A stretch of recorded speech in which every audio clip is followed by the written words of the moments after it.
Então, uma apresentação inicial aqui, né? Então, vamos falar um pouco sobre a I3E. O que é a I3E, né? Primeiramente, né? A I3E, né? Da sigla Institute of Electrical and Electronic Engineers, né? Então, ele colabora com o incremento da prosperidade mundial, né? Isso aí eu peguei direto do site deles, né? Isso aí, né? Site em português deles, promovendo o quê? A engenharia de criação, desenvolvimento, integração, compartilhamento e o conhecimento aplicado no que se refere à ciência, de tecnologias da eletricidade e da informação em benefício da humanidade e da profissão, né? Então, tudo que a I3E, ela é a parte tanto profissional, como a parte de pesquisa, entendeu? Isso aí, ela foi fundada lá nos Estados Unidos, isso aí, né? Onde tem vários pesquisadores lá dentro, tem engenheiros, cara da ciência da computação, entendeu? Então, envolve desde a parte eletrônica e elétrica até a parte da computação, informática e assim por diante, certo?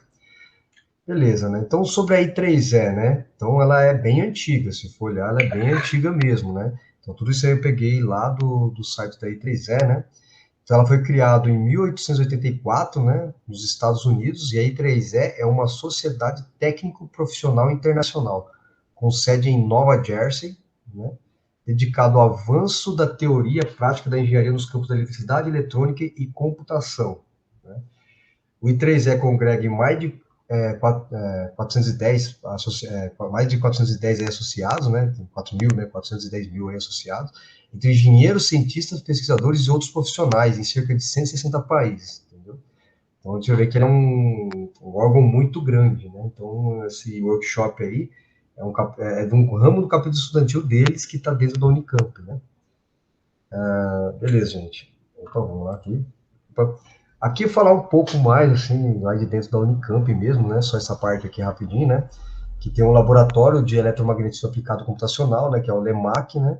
Então ele foi, como fala, fundado no ano 2000, né? Porque, tipo assim, esse capítulo estudantil está mais focado nesse laboratório e dentro da FEEC, né? Faculdade de Engenharia Elétrica e Computação, né?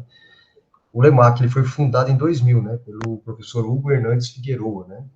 E a faculdade de engenharia, a faculdade de engenharia elétrica e computação, né? Que até os dados, né? Esses dados aí eu tenho que dar uma verificada se estavam os mesmos números ainda, né? Que nos últimos 15 anos ele é o top 1 da América Latina, a FEEC, né? Faculdade de Engenharia Elétrica e Computação, e ela era a top 100 no mundo. Isso aí é a Faculdade de Engenharia Elétrica e Computação, isso aí não as outras faculdades em si, né? Beleza, gente. Opa, peraí, isso aqui. Peraí, aqui no. Essa parte para eu cortar, né? Então. Bom dia, professor. Bom dia, tudo bem? Tudo bem você? Você pode dar um zoom aí na tela? Usou na tela? A tela Posso? tá por a tela inteira, né? Na tela inteira? Peraí, só um pouquinho. Peraí, vou acertar Obrigado. aqui agora. Vamos pegar aqui. Espera só um pouquinho, vamos lá. Peraí. Deixa eu só ver se não deu problema no meu slide aqui. Peraí. Aqui. Opa, peraí. Pessoal, tá todo mundo enxergando normal? Tá muito pequeno? Como é que tá? Para mim tá tranquilo. Tá tranquilo? Deixa eu ver aqui. Deixa eu ver aqui como que é.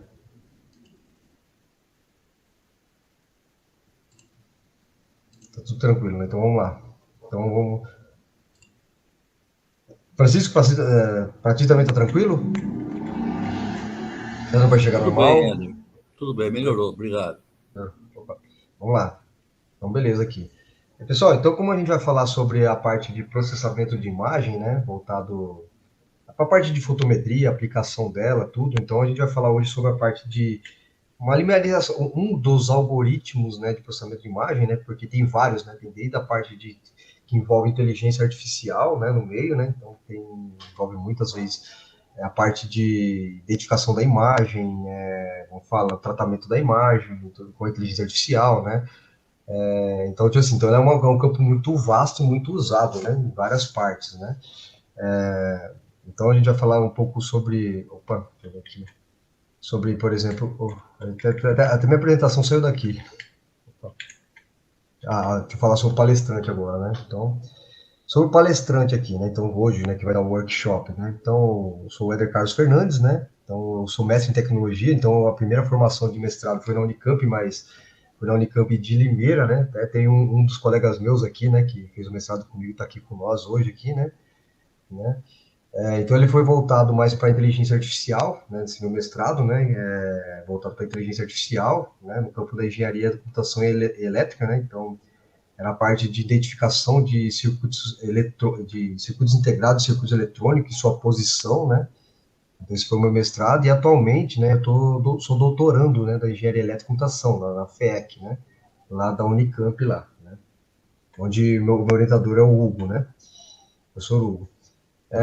Então, aqui é o seguinte, então vamos falar um pouco sobre as imagens, antes da gente mostrar o algoritmo de imagem, como que ele funciona, como que ele trabalha, que é o primeiro tipo de algoritmo, o algoritmo mais simples de processamento de imagem que existe, né?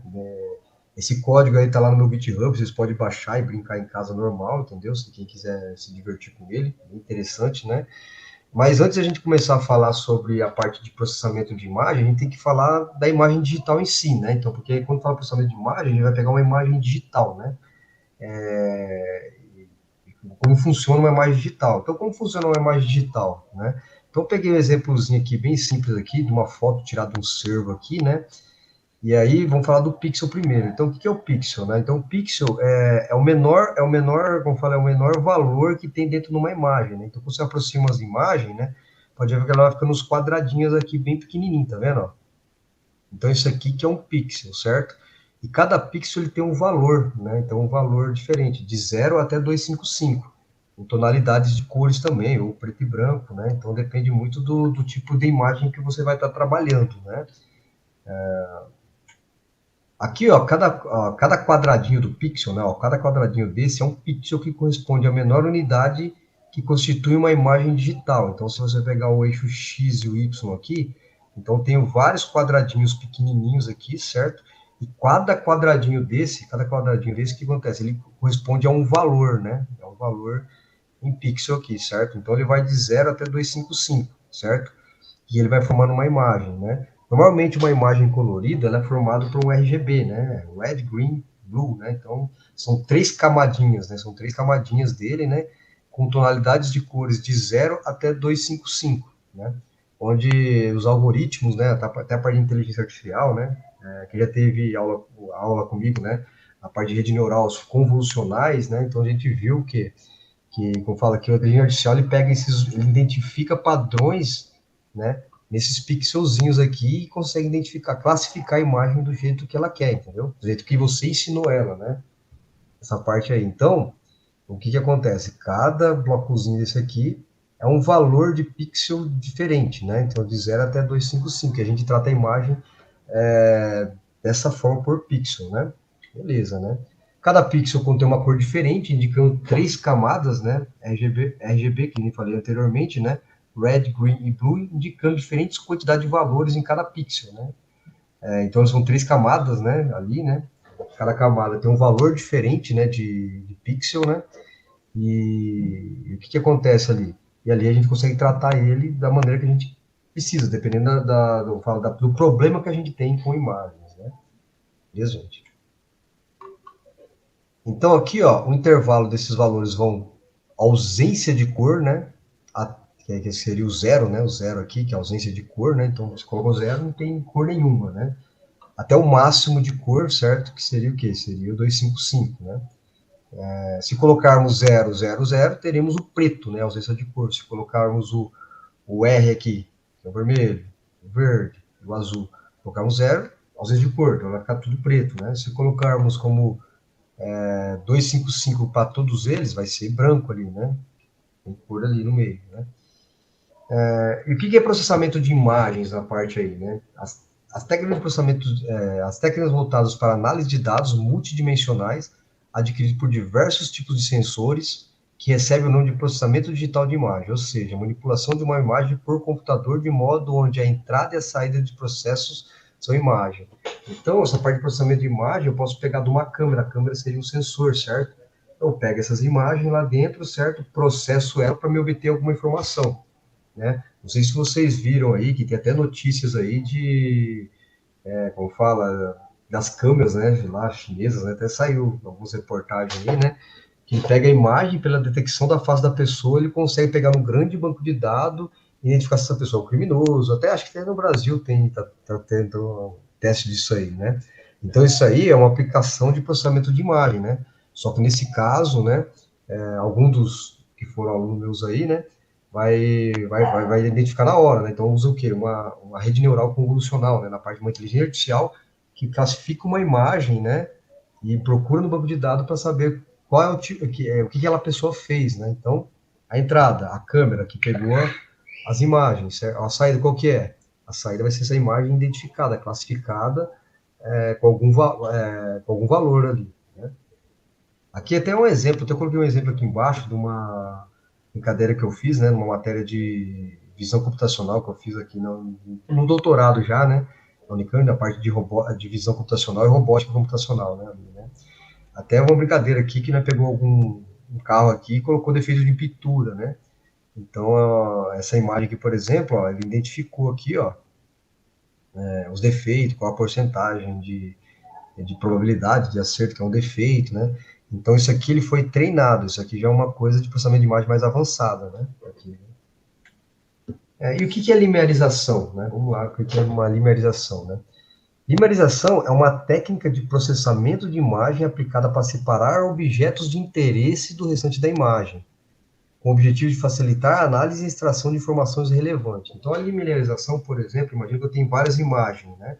De moedas ou como fala, onde tem moeda, onde tem bolinhas, quadradinhos e assim por diante. Então, a limerização ele vai fazer com que o quê? Que eu separe, que eu transforme, por exemplo, tem uma delas que chama binarização, que eu transformo no fundo preto e a parte dos objetos branco, para mim conseguir extrair a imagem de interesse, que não seria, por exemplo, as bolinhas, por exemplo, né, para mim conseguir enxergar melhor e adaptar melhor, né? Ou até treinar uma IA em cima disso aí, certo? Hoje a gente vai falar algumas técnicas de limerização, mas bem simples, bem básico mesmo, para vocês entenderem, né? Beleza, qual que é a aplicação, né? A limerização possui diversas aplicações em diversas áreas, como a medicina, engenharia, ciência da computação. Então, várias áreas usam a limerização, né? Então, alguns exemplos assim que pode ser usado, né, uma segmentação ali na parte de limerização, né? Segmentação de imagem médica, né, para identificação de estrutura atômica, né? Então, vamos supor o seguinte, que a imagem está aqui pronta, né? E a gente quer, por exemplo, diferenciar o tumor, né, da cabeça da pessoa do resto da imagem. Então, a gente pode usar uma limerização, porque tem vários tipos de limerização, né? Tem de Otsu, tem várias ali, né? Então, eu posso pegar uma limerização aqui, por exemplo, e fazer com que o quê? Que, por exemplo, o tumor ele apareça mais separado do resto da região da imagem, né? Então, depende da limerização, né? E tem que ver qual técnica de limerização é melhor para esse caso, né? Outra técnica também que pode ser usada, né, é a parte de fotometria, né? De drones para agricultura e também a parte de tomografia de solo, né? Então, na parte de tomografia de solo, onde você identifica, né, o que tem abaixo do subsolo também, né? Então, a gente pode usar, uma limerização para extrair o que é importante dessa imagem, né, na parte de fotometria. Então, nessa parte de fotometria, normalmente, né, é um drone passando com uma câmera normal, né, isso aí sem o radar ainda, né, que ele vai passar, vai extrair a imagem, aí para analisar essa imagem, a gente pode usar a limerização para trazer o quê? Para separar o que a gente quer dessa imagem e o que a gente não quer dessa imagem, né? E a gente conseguir analisar de uma forma mais rápida, mais precisa, né? Em cima disso aí, a gente pode explicar uma inteligência artificial também para identificar esses campos aí, para facilitar mais ainda, né? Então, pode usar várias técnicas, né, de limerização com inteligência artificial e assim por diante, né? E a parte de radares, não. A parte de radares aqui, que é diferente da fotometria, né, seria o quê? Eu mando um sinal, né, um espectro eletromagnético e consigo ver o que está abaixo do solo. Beleza, gente? Tranquilo? Pessoal, até aí, tranquilo para vocês aí? Alguma dúvida, alguma questão que vocês queiram perguntar, curiosidade? Senão já vou passar para o algoritmo já. Né? Tranquilo. Tranquilo? Então vamos lá então. Então aqui a aplicação, né? Beleza? Aí, agora, deixa eu colocar aqui agora o código, né? Aqui. Então, gente, esse aqui é o código fonte. Aqui. Vocês estão enxergando normal? Eu aumentei um pouco a tela aqui, Quem quiser esse código, o interessante disso aqui, pessoal, é que vocês podem usar no Google Colab, né? Então, o Google Colab, ele é um ambiente onde você pode programar em Python, né, de maneira online, certo? Então, ele é bem interessante. Então, isso aqui eu coloquei lá no meu GitHub, vocês podem baixar normal aqui, né? E vocês podem testar em casa, pegar uma imagem da internet, brincar um pouquinho, entendeu? E assim por diante, beleza, gente? Tranquilo? Então, vamos lá, gente, ó. Aqui a gente vai usar a biblioteca. Pessoal, Francisco, Tadeu, você tá conseguindo enxergar normal aí, cara? Opa, tranquilo, professor. Tranquilo? Obrigado. Então, vamos lá. Então, beleza aqui. Então, vamos continuar aqui. Então, a gente vai mostrar aqui essa parte aqui, então, fala do como funciona no Python aqui. Isso aqui está normal aqui dentro aqui, né? Então, a gente vai explicar linha a linha. Aqui já está executado já, né? Que eu estava testando ele de manhã aqui, né? Antes de apresentar para vocês aqui. E o código, assim, aparentemente é bem simples, né? Você vai olhar assim, ele não é tão complicado, né, de usar, né? A matemática por trás disso aí é mais complicada. Aí eu recomendo ler o livro do Gonzalez, por exemplo, né, que é um livro muito bom, né, que fala mais a matemática por trás disso aí, que é sempre bom você saber o que está por trás, né? Então, as transformadas de Fourier e assim por diante, né? Então, aqui é o seguinte, né? Então, a gente vai usar o quê? Uma biblioteca chamada OpenCV, né? Que é o CV2 aqui, certo? É uma biblioteca de cálculos numéricos, né? De matrizes numéricas, né? Que chamou NumPy. E o Matplotlib, né? Que esse Matplotlib, ele eu vou conseguir enxergar o quê? Pegar essa imagem, enxergar ela, assim, trazer essa imagem para mim enxergar ela, certo? Então, aqui é o seguinte, ó. A segmentação baseada em limerização, threshold, né?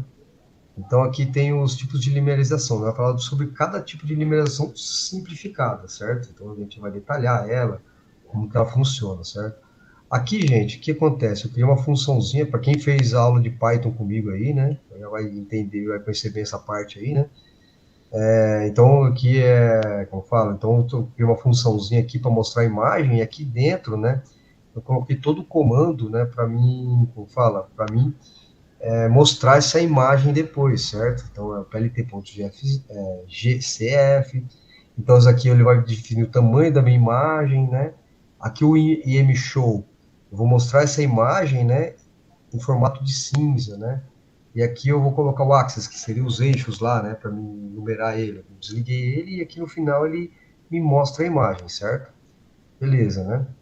Aqui nessa linha aqui, pessoal, o que é interessante? Quando você está usando o Google Colab, né, você tem que ter, como fala, você tem que ter uma conta Google, certo?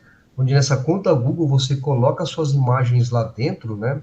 Ou seus arquivos lá dentro e você consegue acessar normalmente, certo? Então você coloca esse comando from Google Colab import drive. Import drive, então essa parte aqui está importando quem? Está importando a conexão via Python com o seu Google Drive, né? E aqui o Drive, você vai montar ele, né? Que é Content Drive, onde que eu vejo isso aqui, ó. Eu vejo ele aqui, ele aqui na pastinha aqui, né? E aqui eu não startei ele, né? Aqui, normal, né? Se eu startar ele aqui, normal, vamos rodar ele aqui, ó. Aqui já tinha rodado ele. Vou rodar esse aqui, vai demorar um pouquinho. Vou rodar só para você enxergar. Então, eu vou rodar esse camarada aqui, ó. Então, ele vai falar o seguinte, ó. Permite que esse desktop acesse os arquivos no Google Drive. Então, você vai conectar ele, né? Conectando ele aqui, ó. Eu conecto ele normal, né? Beleza. Continuar. E aí, legal. Continuar. O que acontece? Eu liguei aqui meu ambiente de programação do Google Colab junto com quem? Junto com o meu... Como fala? Junto com a minha limerização aqui, tá vendo? Ó? Junto com o meu Google Drive aqui. Então, no Google Drive, eu criei essa pasta, né? Normal aqui, tá vendo? Ó? Aqui, as imagens, né? Tem, assim, as imagens aqui, normal, que eu coloquei aqui dentro, que a gente vai utilizar nessa brincadeira aqui, ó. Tá tudo aqui. Vocês podem baixar lá no meu GitHub, que tá lá pra vocês brincar. O código fonte aqui, ó. Tá vendo? Ó? Eu clico duas vezes, eu abro, ele abre aqui no Google Colab. E aí, o que vai acontecer? Ele já vai abrir, ó. Tá vendo aqui, ó? Já vai abrir meu G Drive aqui, ó. Tá vendo? Então, ele abre aqui, My Drive. Aí aqui já está usando quem? Todo o meu Google Drive. Então eu pego o caminho dele aqui, ó. Vamos conseguir copiar aqui. Eu pego, por exemplo, ó, copiar caminho, copio e colo aqui dentro, entendeu? Jogo meu drive aqui dentro. Nesse caso aqui já mapeei ele. Então seria interessante na parte de criação de imagem aqui embaixo, certo? Ele monta aqui embaixo, certo? Ok, então você já está conectando aonde? Conectando no seu Drive aqui já, certo? E aí, como que eu faço para abrir uma imagem lá de dentro do meu Google Drive aqui, né? Então, para abrir uma imagem dele, eu faço o comando img, crio uma variávelzinha aqui, certo? Igual CV2, CV2 por quê? Porque eu estou pegando CV2 da minha biblioteca CV2 aqui, certo? Se eu quisesse colocar, por exemplo, um apelido nele, as, por exemplo, CV, né, que nem eu coloquei aqui, então seria CV só, entendeu? Beleza. Aí eu coloquei o imread, ou seja, ele vai ler alguma coisa, vai ler o quê? Essa imagem chamada paisagem 1.jpg, certo? Aqui eu não estou usando essa funçãozinha ainda, né? Então eu só estou mostrando bem simples. Eu coloco plt imshow, isso é plt da onde?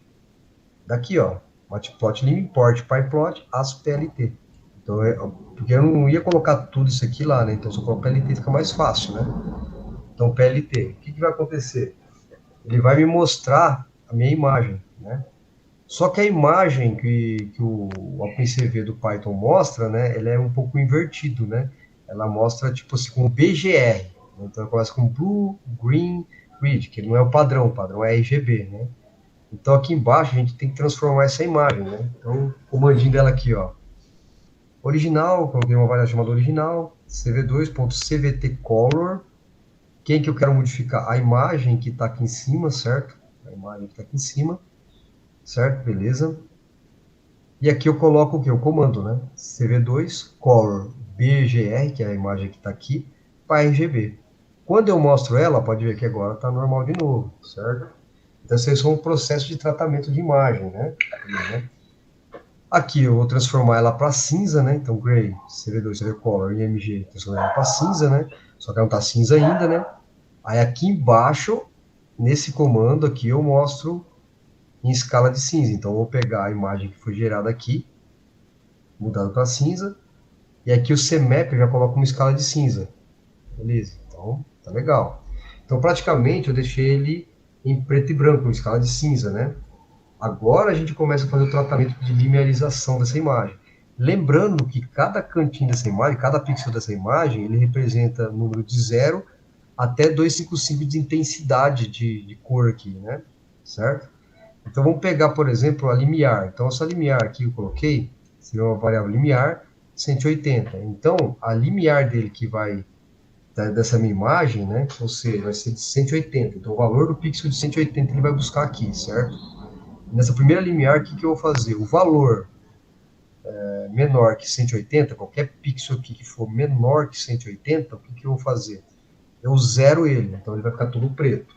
E o valor maior ou igual que 180, eu deixo ele em branco, né, que está aqui dentro aqui. Então, beleza. Então a gente começa a fazer o quê?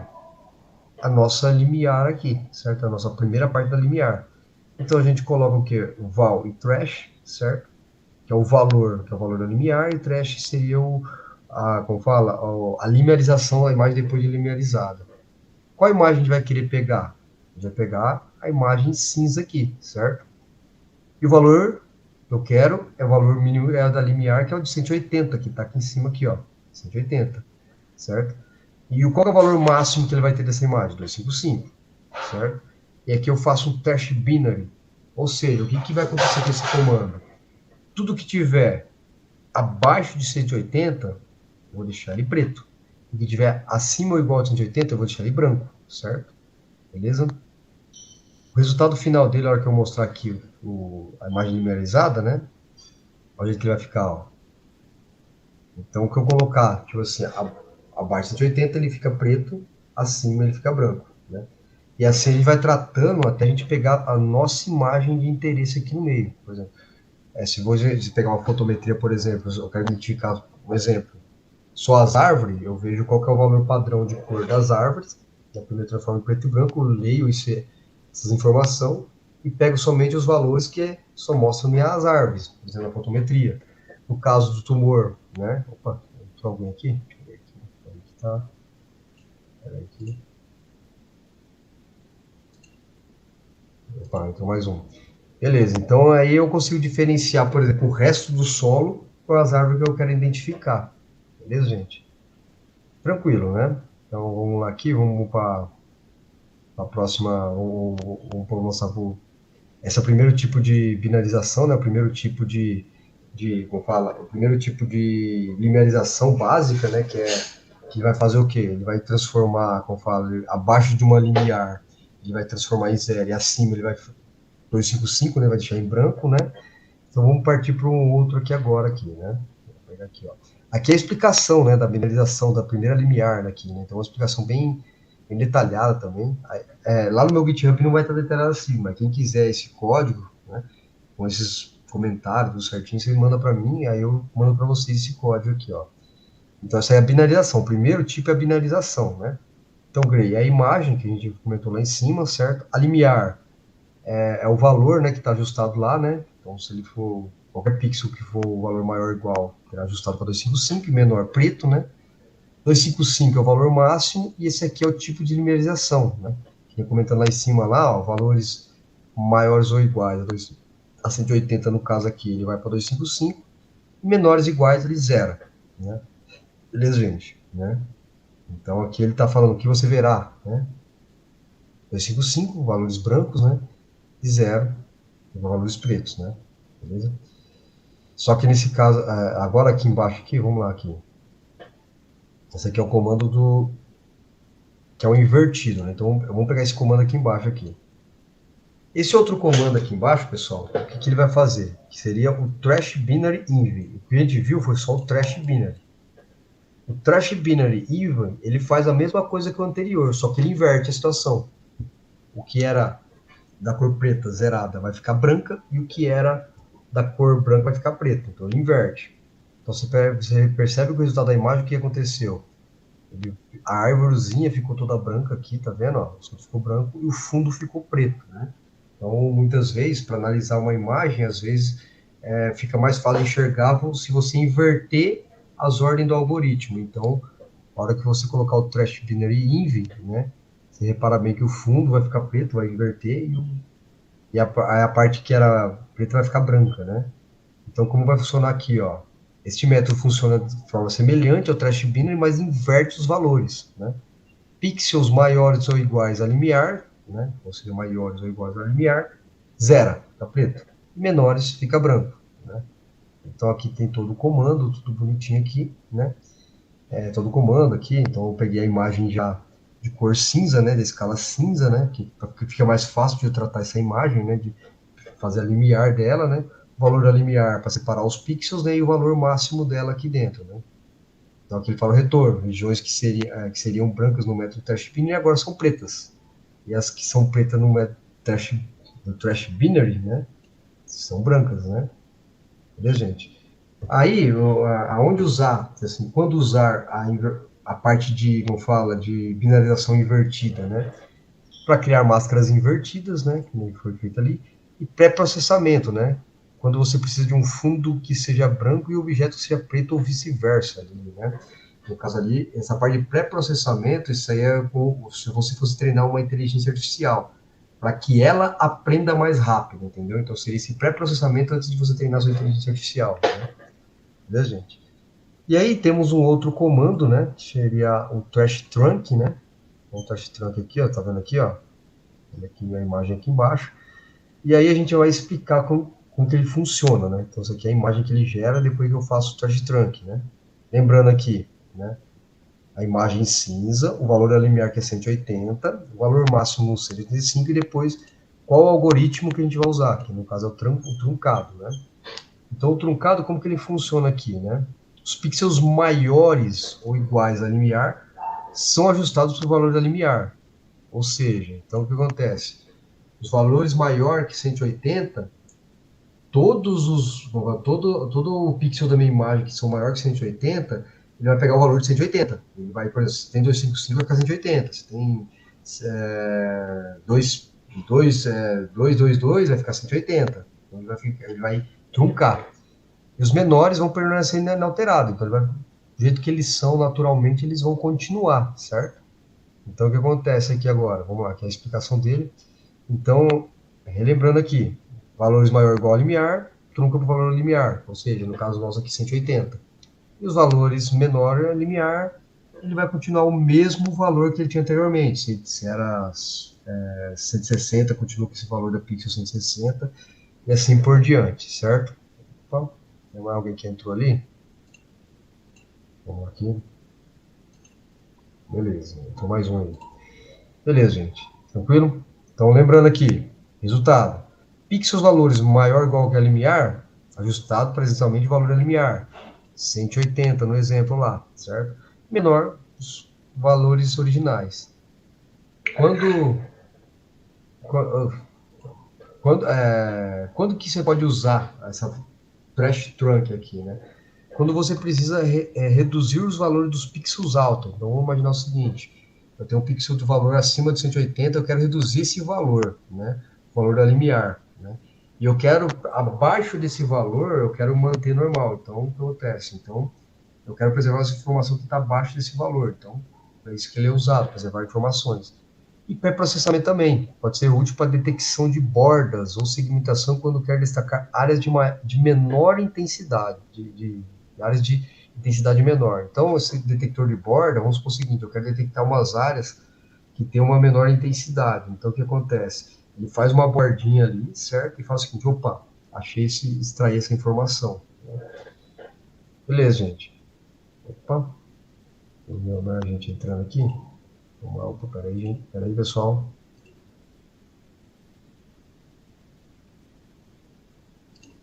Beleza. Então, tranquilo, gente. Vamos lá. Então, continuando aqui agora, o próximo tipo de algoritmo que a gente vai trabalhar, que a gente vai falar agora, né, é o trash to zero, né? To zero, né? Então, você repara bem que os comandos não mudam, né? A imagem em tonalidade de cinza, certo?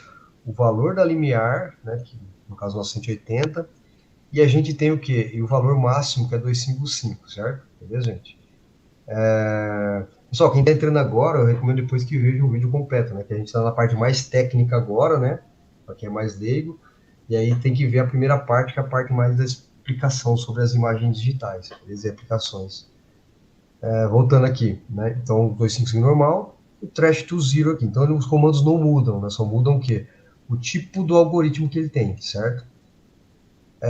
O método de mineração ele funciona diferente, né, de maneira diferente das binarizações comuns, pois mantém os valores de pixels abaixo do limiar e ajusta o que está acima, né? Exemplo aqui, ó, pixels com valores maiores ou iguais ao limiar, né? Ele permanece inalterado. Então, por exemplo, maior ou iguais ao limiar, fica do jeito que está. Né? Então, se ele é 180, se ele é 255, continua 255, se ele é 222, continua 222, que é intensidade, né, de cor, brilho ali, né? E o que está abaixo, né, dessa limiar, ele vai para zero, certo? Beleza, gente? Né? Aqui está aqui, ó, os argumentos, né, que é a imagem de escala de cinza, limiar, o valor dos pixels, né, que a gente quer fazer a linearização, né? E o valor máximo, né,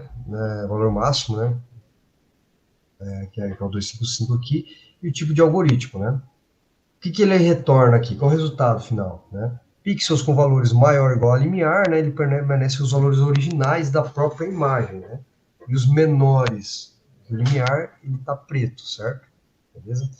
E aí, quando vou usar o trash to zero? Segmentação seletiva, útil quando você quer destacar regiões de interesse acima de um valor determinado.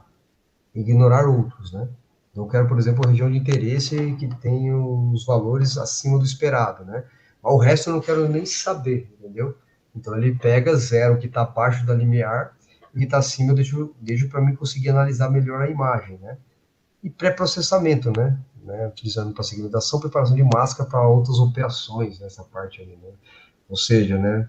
Estou utilizando uma inteligência artificial na vida, por exemplo, né? E aqui, né, o último dos algoritmos nosso aqui, né, para quem nunca viu isso aí, deve ser um pouco denso, né, um pouco denso a teoria, né. E a última parte dele aqui é a versão do to zero, mas ela é invertida, né. Então, ou seja, o que está acima do limiar, ele zera, e o que está abaixo, ele mantém os valores originais, né. Então, isso aqui é a imagem, como ela fica, né. Tá vendo aqui, ó. Então, ele inverte. Então, você pode ver que ele extraiu as partes abaixo ali, ele extraiu normal ali, né? Mostrou as imagens. Em cima acho que eu nem mostrei direito, né? Fui muito rápido, né? Então, isso aqui, ó, o to zero aqui, pode ver que ele zera aqui, ó, pode ver que até fica interessante, que ele destaca bem, né, algumas partes das imagens, legal. Aí você vai ajustando, né, a limiar conforme a necessidade que você quer analisar a imagem em si, né, ou até treinar a sua IA, né, essa parte aí. Beleza, gente, vamos lá aqui para baixo aqui, continuando a parte invertida dele, ó, pode ver isso aqui é a parte invertida, né. Então, essa técnica de eliminação to zero inv é o método da variação do to zero, mas a lógica é invertida, né? Então, pixels com valores menores que a limiar permanecem inalterados, e os pixels com os valores maiores ou igual a limiar são ajustados para zero, né? Beleza? Então, aqui é você pode ver que não muda, repararam que não muda a linha de comando, né? Então, é isso que torna o algoritmo simples, né? Porque a biblioteca OpenCV simples, né? Que você pode pegar essas imagens e pode, sabe, trabalhar da melhor maneira que vocês podem mexer ali, né? Certo? Então aqui, lembrando aqui, menor que a limiar para os originais e maior igual que a limiar, zero, né? E é a mesma coisa, tipo assim, ou quando usar, né? A mesma coisa anterior, né? Útil para destacar regiões de interesse abaixo do valor especificado e ignorar a que eu não quero, né? Então, ela é bem interessante para isso, né? E também para ajudar a treinar uma IA ali, né? E no final, depois, se você quiser salvar essa imagem para você olhar depois, ou até criar essa imagem, salvar ela, porque quem já teve aula comigo na parte de, vou falar voltado para IA, né, na parte de imagem, né, sabe que para a gente treinar umas imagens, a gente tem que ter várias imagens, né, para a gente trabalhar com ela, né, em si, né. Então, várias imagens para a gente treinar a nossa IA, na parte de processamento de imagem, né. E aí, galera, quem foi aluno meu nessa parte aí, gente, essa parte de rede de neurais convolucionais, da parte de imagem aí, né, na engenharia, qual que é a rede, qual que é o tipo de rede neural que a gente treina imagens, gente? Sem vergonha, pode escrever no chat ali. Vou dar um tempinho aí. Ou pode falar também. É rede neural convolucional, não é? É isso aí mesmo. Só se formou e não esqueceu ainda, hein? Aí sim, hein? Você é louco? Mas vai trabalhar junto ainda. Aí sim, hein? Vai ser um prazer trabalhar junto contigo, hein? Beleza, gente? E aqui, essa última parte aqui, pessoal, ó, eu vou lá e salvo a imagem que eu quero, entendeu? O resultado dela, certo? Beleza, gente? Tranquilo? Né? Opa, deixa eu ver que tem gente entrando ainda, né? Opa. Tem gente entrando aí? Beleza, gente? Então, tranquilo, pessoal. Vamos lá, então. Então, essa é a última parte... Opa, pera aí um pouquinho. Então, essa é a última parte do... Essa é a última parte aqui dos algoritmos, né? Que a gente mostrou aqui, certo? E aí, galera...